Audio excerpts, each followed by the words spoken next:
When society equates strength with emotional stoicism, it sends a message to men that vulnerability is a no-go zone, or you're just a weak boy. This isn't just outdated, it's actually objectively harmful for your mental and emotional health, and for your happiness and fulfillment, and for accessing joy. It creates confusion between experiencing healthy, empowering sadness and wallowing in self-pity. Because what society is telling you is anything that resembles sadness is just don't even go there. So these more subtle distinctions between sadness and self-pity simply get lumped in together and just labeled emotional. Welcome to the Masculine Psychology Podcast, where we answer key questions in relationships, attraction, success, and fulfillment. Now, here's your host, world-renowned therapist and life coach, David Tian. Welcome to the Masculine Psychology Podcast. I'm David Tian, your host. And in this episode, we're diving into a topic that I hope will hit home for a lot of us, especially if you've ever found yourself feeling alone, even in a crowd. We're tackling a distinction that's not just important, it's essential, necessary for anyone on their journey to finding real, lasting happiness, deep fulfillment, and even joy. I'm talking about understanding the difference between sadness and self-pity. Understanding the difference between the two isn't just about feeling better for a moment or two. It's about transforming how you walk through life, your whole experience of life. When you blur the line between sadness and self-pity, you're likely to fall into a really horrible trap. It's a trap where you start believing that your vulnerability, your genuine emotions, are somehow not welcome in the world. That if you showed your true self, let's say, the depths of your true feelings, you'd end up being pushed aside, or misunderstood, or worse, outright rejected and abandoned and exiled. That false belief is a fast track to shutting yourself off. You start building walls, not just around your heart, but around your entire being. And what happens next? That isolation you dread, it doesn't just lurk around the corner. It moves in, sets up shop, so to speak. Before you know it, loneliness becomes not just a visitor, but a constant companion. And the sense of being alone feeds directly into the very feeling that you were trying to avoid in the first place. Self-pity. So by the end of this episode, you'll not only be able to spot the crucial differences between these two emotional states, but you'll also be able to navigate your way through sadness in a way that opens doors, not closes them. Okay, so first let's look at sadness. Now, when I use the term sadness, I'm talking about this profound, sometimes gut-wrenching emotion that actually connects us to something much larger than ourselves.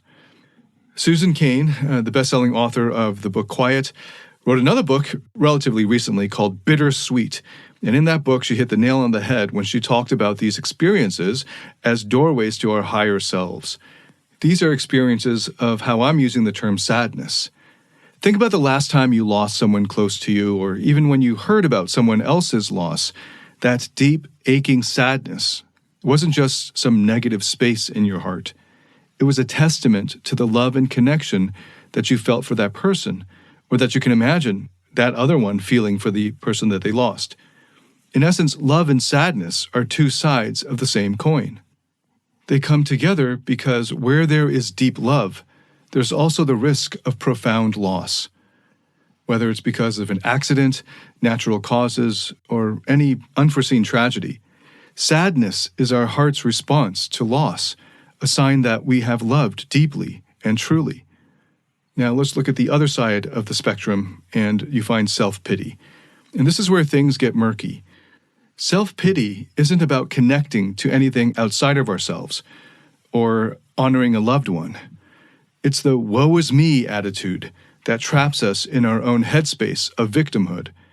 Instead of opening us up, it shuts us down. It isolates us, not just from others, but from our own potential for growth and healing. Self-pity keeps us stuck in a loop of unproductive thoughts and a spiral of destructive actions. It's like being stuck in quicksand. The more you dwell on it, the deeper you sink. So let me give you an example to make this picture clearer. Okay, picture two guys, both going through tough times. One man, let's call him Tom, recently lost his father. He's devastated, of course. He feels the sadness deeply. He cries a lot for many days and weeks in a row. He shares stories about his dad whenever he meets with those who are close to him. And through this long process, he starts to heal. He is sad, but he's moving through his sadness in a way that accepts and even embraces the emotion. And by so doing, he's honoring his dad's memory and deepens his own capacity for love and compassion and empathy. Now, the other guy, let's call him Jerry. These are all random names. He also faces a tough time. He's been through a breakup, can't seem to get past it. I've met a lot of Jerrys. But instead of processing his sadness, he spirals into self-pity. He dwells on how he's been wronged, how he's always the victim in relationships or in dating, and how he'll never find happiness.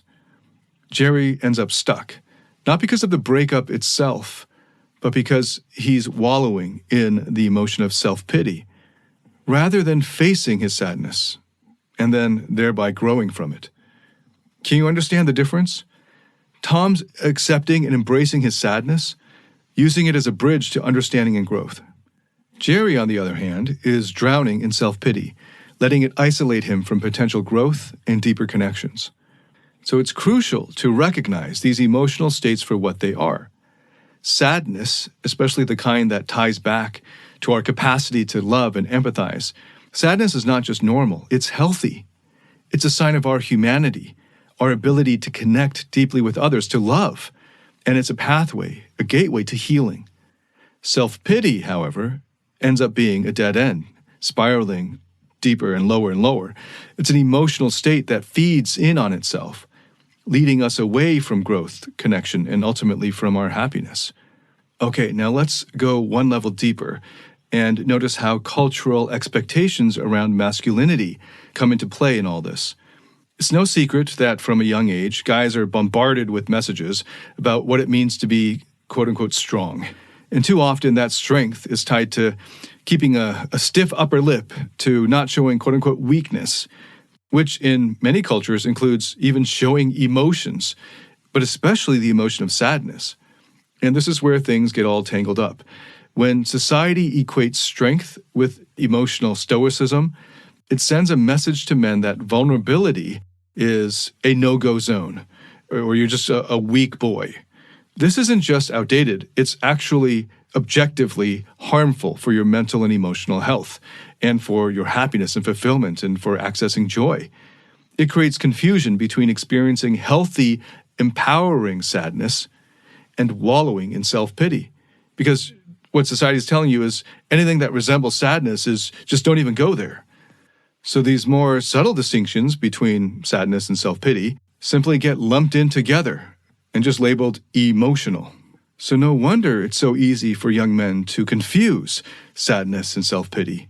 That whole category of emotions are just not available to them if they want to live up to the toxic masculinity of their culture.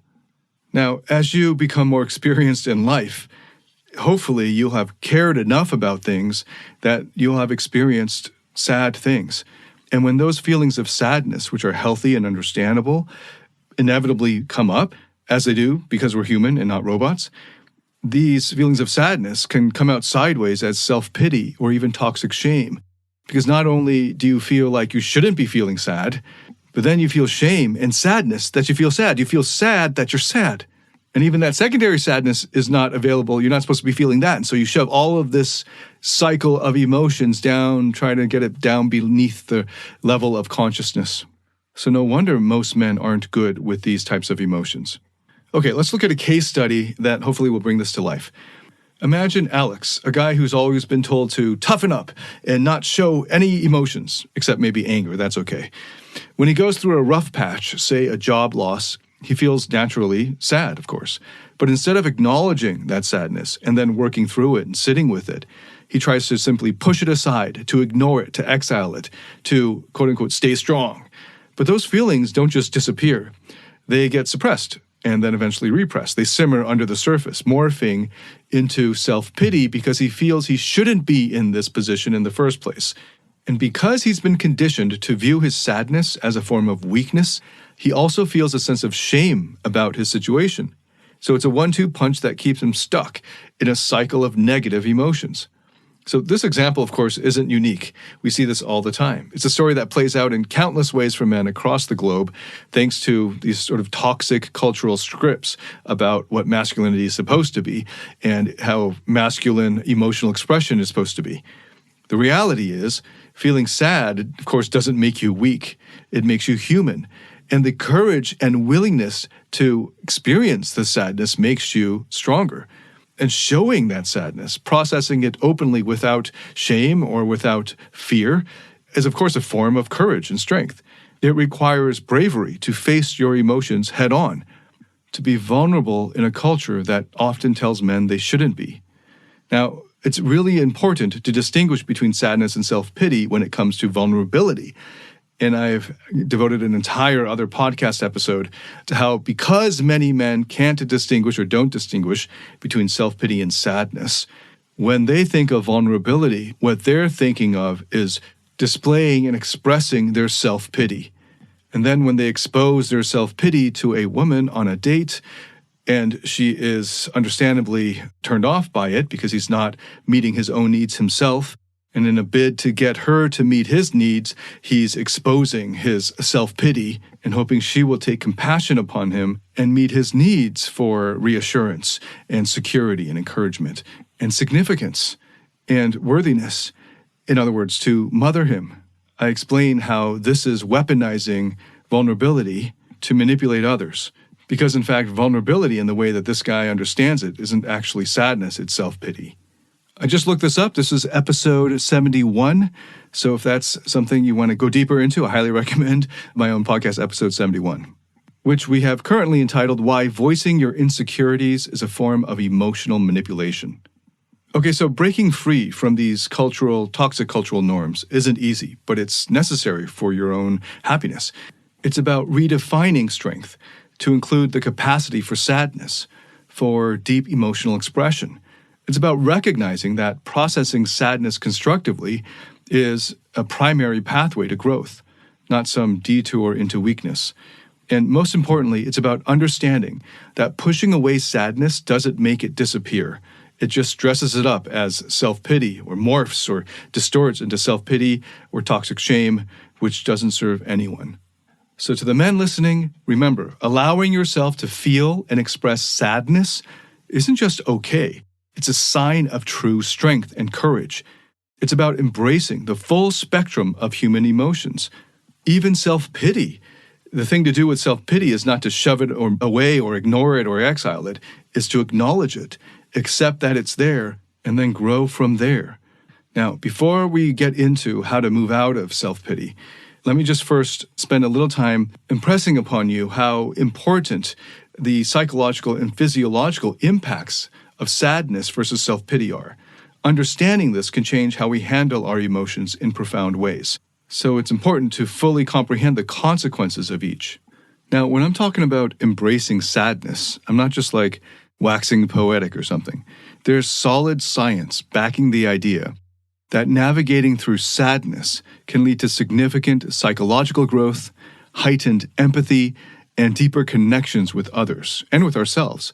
Studies show that when individuals allow themselves to feel and express sadness, they often develop a greater capacity for understanding their own emotional landscapes, as well as those of the people around them. This is a pretty well-established finding. And this isn't just about feeling better in the moment. It's about building a more resilient and compassionate self over the long haul. Studies have found that people who accept and express their sadness are more likely to engage in reflective and constructive thought processes. This introspection can lead to a better understanding of oneself, one's values, and one's goals. It's like sadness, when approached with a mindset of growth and understanding, actually acts as a catalyst for personal development. Now, going to the other side of the spectrum, let's look at self-pity. When we look at self-pity, the story changes dramatically. Prolonged self-pity doesn't just make you feel stuck. It has tangible, negative, measurable effects on your physical health. It increases stress, which we all know can lead to a whole host of issues like high blood pressure, heart disease, overloading of cortisol, and a weakened immune system. But that's not all. Self-pity can lead to social isolation. When you're stuck in a woe is me mindset, you're not exactly putting out the welcome mat for others. And then this isolation spirals into depression, creating a feedback loop that's hard to escape. There's a whole body of research supporting this, showing that individuals who dwell in self-pity are more likely to experience higher levels of stress and depression. Their mindset prevents them from seeing potential solutions to their problems and can make them feel even more isolated from others than they really are. And then it's a self-fulfilling prophecy because then they actually turn people off and socially isolate even more. Embracing sadness, though, works the opposite way. Embracing sadness actually strengthens your resilience. It's like a muscle. Every time you allow yourself to feel sadness, to really sit with it and understand it and make space for it, you're working out that resilience muscle. You're learning that you can face tough emotions and come out the other side. And you're confirming it every time it happens. And this doesn't just apply to your emotional health either. There's plenty of evidence to suggest that facing emotional challenges head-on has positive effects on your physical health by reducing stress, improving your overall well-being, and increasing your own self-confidence and self-reliance. So sadness, when embraced and processed in a healthy way, isn't just an emotion to be feared or avoided. It's an opportunity for growth, for deepening connections with others and ourselves, and for becoming a more compassionate, empathetic person.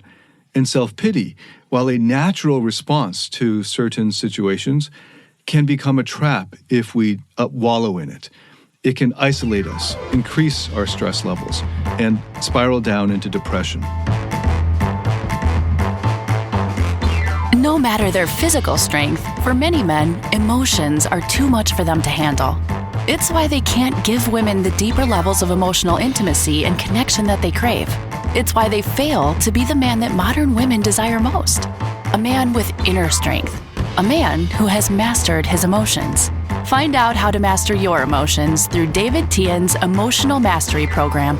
The Emotional Mastery Program is a step-by-step system that integrates the best of empirically verified psychotherapy methods and reveals how to master your internal state and develop the inner strength that makes you naturally attractive, happy, and fulfilled. Learn more about this transformational program by going to davidtianphd.com/emotional mastery. That's DAVIDTIANPHD.com/emotional mastery. The key difference here is in how we approach these emotions. With sadness, if we lean into it, if we let it teach us and guide us, we emerge stronger and more connected. With self-pity, if we get stuck there, it leads to a downward spiral of isolation and stress. Remember, emotions aren't just things that happen to us. They're signals, opportunities for reflection and growth. How we respond to them makes all the difference. Now let's look at a case of a common and natural response to sadness, which is crying. And let's see if we can understand this whole dynamic better by looking at this case. So yes, shedding tears when you're sad isn't just a natural response, it's a healthy one. When we cry in response to feeling sadness, our bodies release oxytocin and endorphins. These chemicals aren't just feel-good hormones, which they are, they also play a crucial role in physically easing pain and reducing stress. So by allowing ourselves to cry, we're not just expressing our sadness, we're actively participating in our own emotional healing process. So why is this so important for emotional growth and healing? Well, imagine like you're a surfer and your emotions are the waves, because the more experience you get with sadness, the more it will feel like you're surfing waves. They'll come and go. They don't last forever. So riding these waves of sadness, allowing yourself to feel the waves, the tides as they come in fully, and expressing them through crying is like learning how to surf the waves. You want to become in tune with the natural flow of your emotions and aim to navigate them with resilience. And the more experience you get and practice that you get riding the waves of sadness as they come, as they ebb and flow, the more that you'll be able to do it with a kind of grace. And this approach to handling sadness, not just intellectually, but physically through crying, can deepen your emotional intelligence and promote healing and growth. On the flip side, suppressing or ignoring these waves of sadness, pretending they're not there, will lead to a lot of trouble. It's like trying to force the ocean to be calm when it's naturally not. You end up exerting a ton of energy to keep everything bottled up and exiled into your unconscious. Eventually, those consciously suppressed emotions turn into unconsciously repressed emotions. And then, because they're in the unconscious, they're that much harder to work on, to heal and grow from. This isn't just about feeling sad and not showing it. It's about not allowing yourself to feel sad at all, denying your body and mind the release and relief that come from expressing those feelings. So it's simple. Crying in response to sadness is not a sign of weakness. It's a powerful tool for emotional release and healing and growth. By allowing yourself to cry, to really feel and express your sadness, to hold the space for your sadness, you're giving yourself a chance to release stress, alleviate pain, and embark on a path towards greater emotional growth and healing. And by holding the space for your sadness, you're also telling yourself that you're worth it. It's essential for your emotional well-being to ride the waves of your emotions, especially sadness. All right, let's shift gears a little bit and talk about how, practically, you can embrace sadness without falling into the quicksand of self-pity. It's all about recognizing and honoring your feelings in a way that fosters growth and connection. So I've got some practical tips and strategies that can help guide you through this process. So first up is what I would call psychotherapeutic approaches. This isn't just talking about your feelings. That it can only help to a certain degree. It's about diving deep with experiential approaches where you're experiencing the emotional change in the session or through the therapeutic course. And existential approaches include IFS therapy, internal family systems therapy, and Gestalt therapy. These psychotherapeutic methods help you explore and understand your emotions on a more profound level, offering insights that can be truly transformative. It's about getting to know all the different parts of yourself, even those that might feel uncomfortable or shameful or painful at first. Now, I'm a certified IFS therapy practitioner, and I have training in many different therapy modalities, including Gestalt. But my private practice calendar gets full pretty fast. So I also offer therapeutic groups, and those open up 2 or 3 times a year. So if you are on my mailing list, look out for the announcement for that if you're interested in that. I also have many online courses that walk you through the therapeutic process at different stages, especially the big course, Freedom U, which we do about once a year. I lead that one live. And I also have powerful therapeutic processes inside my courses, Rock Solid Relationships, Lifestyle Mastery, and many other courses that are included in the Platinum Partnership, the All Access Pass.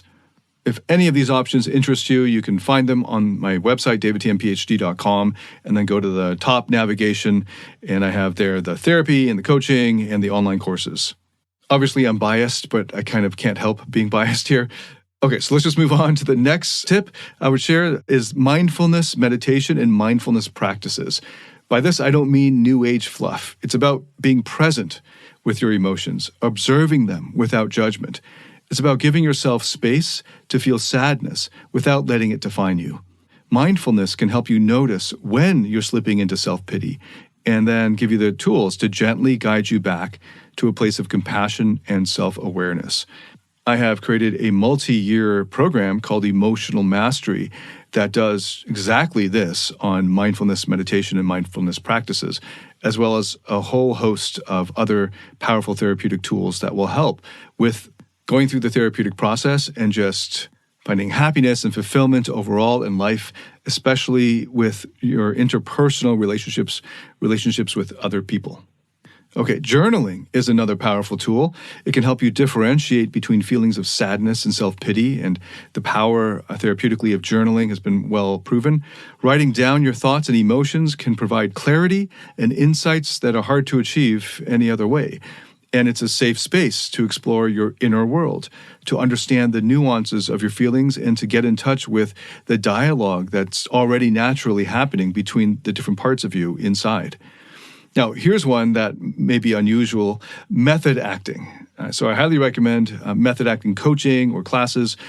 Method acting instruction isn't just for aspiring actors.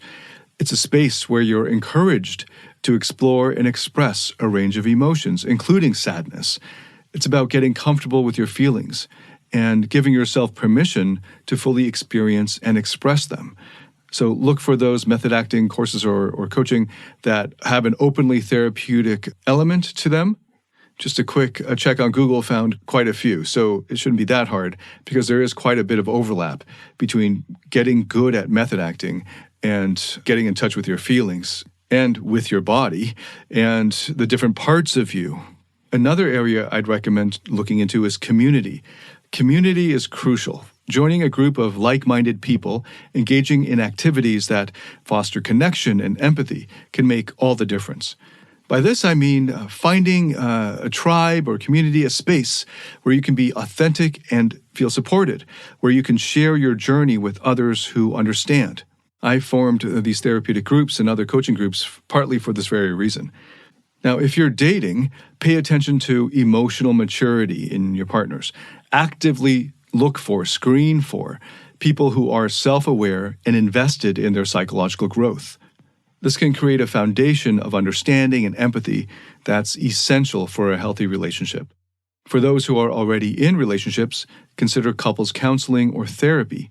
It's about investing in your partnership, ensuring that you're both growing together, navigating the complexities of emotions as a team.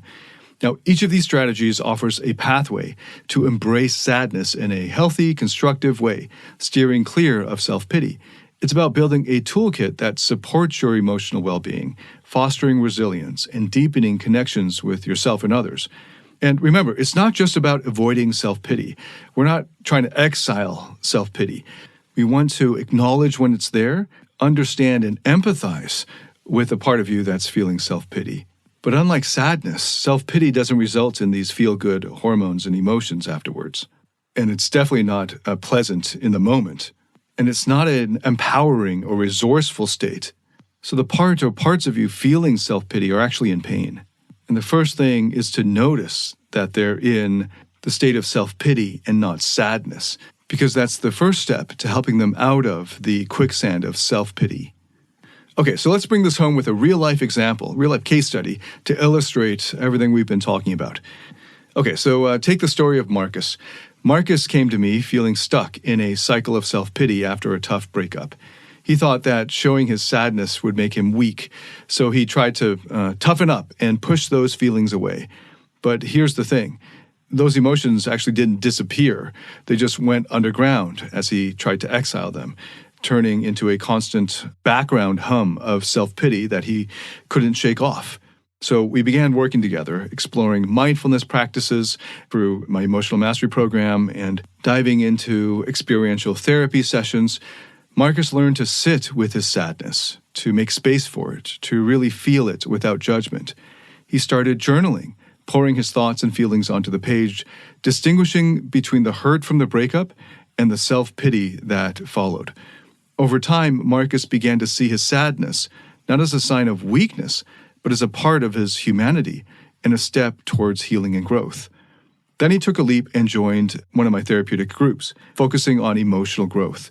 Sharing his story, listening to others, Marcus realized he wasn't alone. And just that connection, that realization that his feelings were universal, started to shift something deep inside him. He began to see his capacity for sadness as an actual strength, an ability to connect deeply with others. So a few months later, Marcus shared how embracing his sadness opened him up in ways he never expected. He formed deeper, more authentic relationships, both with his friends and in his dating life. He found a new sense of compassion, not just for others, but for himself. And Marcus's journey from self-pity to embracing his sadness fully is a powerful testament to the transformative potential of facing our emotions head-on. So sadness is not an obstacle to be overcome, but a pathway to deeper understanding and connection. If we embrace sadness, learn from it, and let it guide us, it'll lead us to a richer, more authentic life. Okay, so let's recap what we've covered so far today. We started by untangling the key differences between sadness and self-pity, highlighting how critical it is to recognize and honor our sadness without slipping into the quicksand of self-pity. We talked about the transformative power of sadness, how it can lead to psychological growth, increased empathy, and deeper connections with others. And we contrasted this with the isolating and destructive cycle of self-pity. And we went into strategies for embracing sadness in healthy ways through the therapeutic process and psychotherapy, mindfulness, journaling, embracing a community of like-minded people, and even through the arts like method acting. And I shared Marcus's story showing the profound healing and growth that can come from facing our sadness head-on and growing from it. Now, if we mistake self-pity for sadness and let ourselves wallow in self-pity, we're not just stuck. I want to really impress this point. We're actively moving backwards, isolating ourselves further, increasing our stress levels, and potentially spiraling into deeper states of depression. It's like being in a dark room and choosing to blow out the only candle we have, rather than opening a window to let the light in. The consequences aren't just unhappy, they're life-limiting, soul-destroying. But let's flip that scenario. Imagine, instead, a future where we fully embrace sadness. This doesn't mean that we're sad all the time. Rather, we're open and honest about our emotions when they arise. We use our sadness as a signal, a way to deepen our understanding of ourselves and our connections with others. We ride the waves of our sadness when it comes, knowing these waves of sadness will bring us closer to our authentic selves. As a result, our connections become deeper because they're based on genuine understanding and shared vulnerability. Our emotional resilience is stronger because we've exercised it, faced our sadness rather than running from it, and have shown to ourselves that we can endure it. And our lives are richer, filled with a kind of profound joy that can only come from truly knowing and accepting all the different parts of ourselves. So, as we're closing out today, I want to leave you with this thought. Embracing your sadness isn't just about avoiding the pitfall of self-pity. It's about stepping into a more authentic, connected, and emotionally rich life. It's about turning the light on in that dark room and discovering that it's filled with treasures and full of color, just waiting to be uncovered. Remember, it's not just okay to feel sad. It's healthy. And what matters most is how we respond to our sadness. Thank you so much for listening. If you like this, hit a like or subscribe or follow on whatever platform you're listening to this on. If you have any feedback whatsoever, I'd love to hear it. Leave a comment, send a message, and feed off your feedback. And if this has helped you in any way, please send it to anyone else that you think could benefit from it. Thank you so much for listening. I look forward to welcoming you to the next episode. Until then, David Tien, signing out.